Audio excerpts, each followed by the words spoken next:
This is going to be a review for Wolf Like Me Season 1 and 2. Firstly, why didn't you guys tell me about this series? You knew it would be right up my niche. Let's jump in. So I was going to read the IMDb synopsis, but it's incorrect. The daughter, who's played by Ariel Donahue, who plays Emma, she lost her mom. And then Gary, who's played by Josh Gad, he's lost his wife. And like it would anybody, they've taken some time trying to get past that. But their relationship together is quite broken. She doesn't open up to him because he doesn't open up to her.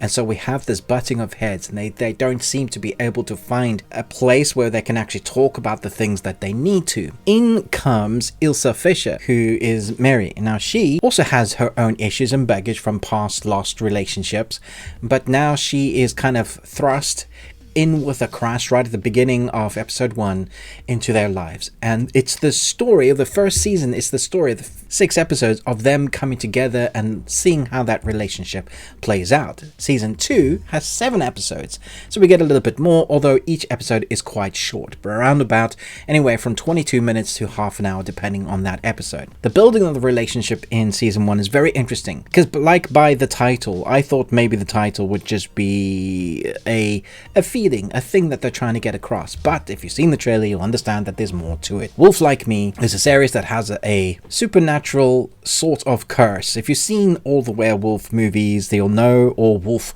type of series, you'll know the expectation is there of what you will see.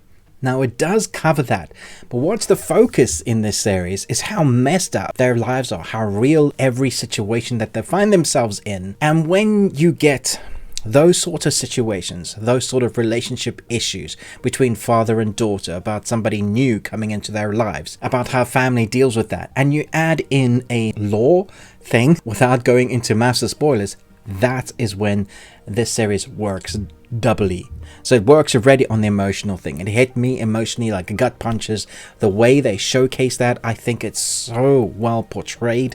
Isla Fisher and Josh Gad just feel like they have chemistry for days, but also their own individual parts of what they've gone through, their stories, is just so real and raw. And then that the combination of Ariel Donahue, who plays Emma, the way she portrays her character, that is slightly selfish, that is slightly broken, that is slightly worried for her father because her father doesn't seem to be enjoying life at all. That is how this story kind of starts and fumbles its way into the mystery of the story. And that's when it starts revealing itself is so interesting and fun to watch. Now, I would say some proper horrific moments, kind of alluding to the original horrors of Werewolf in London or in Paris, or Silver Bullet. Stephen King's Silver Bullet. You just think about those really classic horror werewolf movies and you'd be like, oh yeah, this is a scene that's playing homage but not copying. At the same time, they play a lot of less is more in this. There's a lot of suspense built into those monster moments, but really it's how the family deals with this extra secret already having to struggle with. But what's interesting is when we see them start working together and covering the secret for themselves, which is when we get to season 2. Massive cliffhanger on season 1. I can't say that season 2 is any different. Cliffhanger in season 2. If you've already seen it, you'll know. I think the second season's been out for about a week.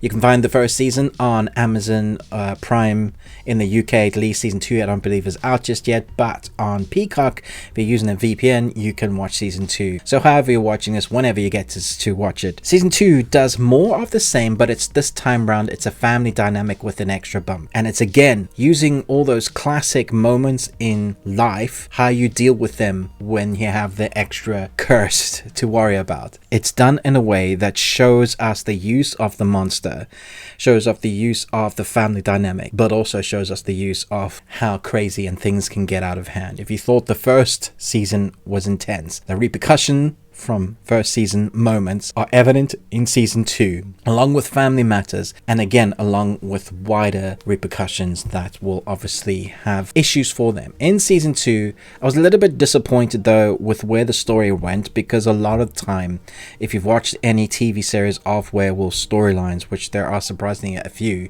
that have, like, some series will have a werewolf tangent in them. Whenever you get those sort of supernatural TV series, there's this one storyline that comes along in the films as well. It's a classic place to go to. So I thought the first season was original and fresh and great script, great chemistry. And then season 2, that continues with the bump, but there's this tact of a storyline where I could just tell exactly what they were going to do. However, that didn't detract from the things that really worked in this series. The acting, the chemistry of the characters are back, the family unit, everything that they have to kind of deal with together, from their past to their future, which is always in jeopardy because of this curse. And here we get the prosthetics that when you do see said wolf, it looks fantastic. Really well done. Paying, again, homage to the original movements, the classic deformation, the movements that are odd and weird, and then less is more again. So they show us, but not for too long. They pay homage to animatronics, but also physical costume and a little bit of digital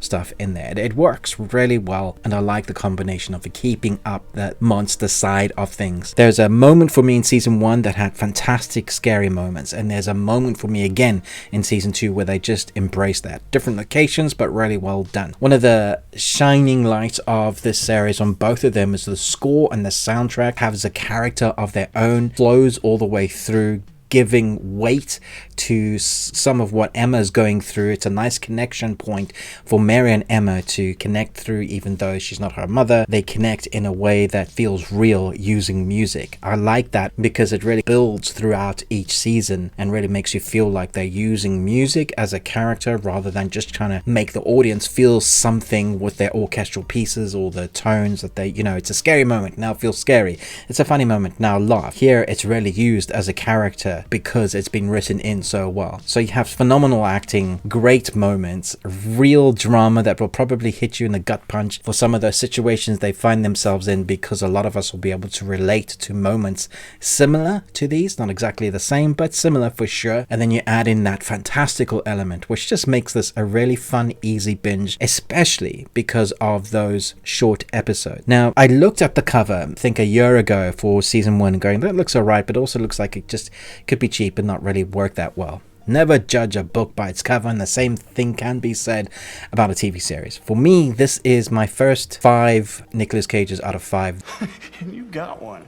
Congratulations. This year, because maybe I binged it, maybe my expectations were low.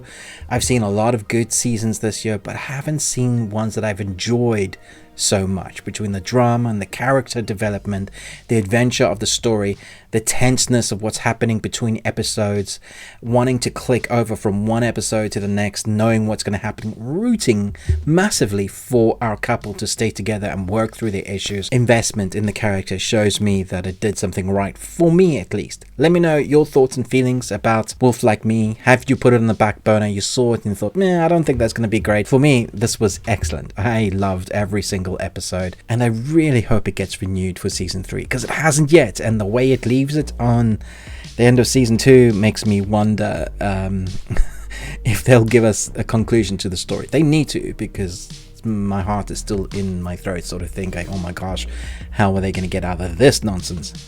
Thanks so much for watching, but most of all, until next time, remember, live long and Tuesday.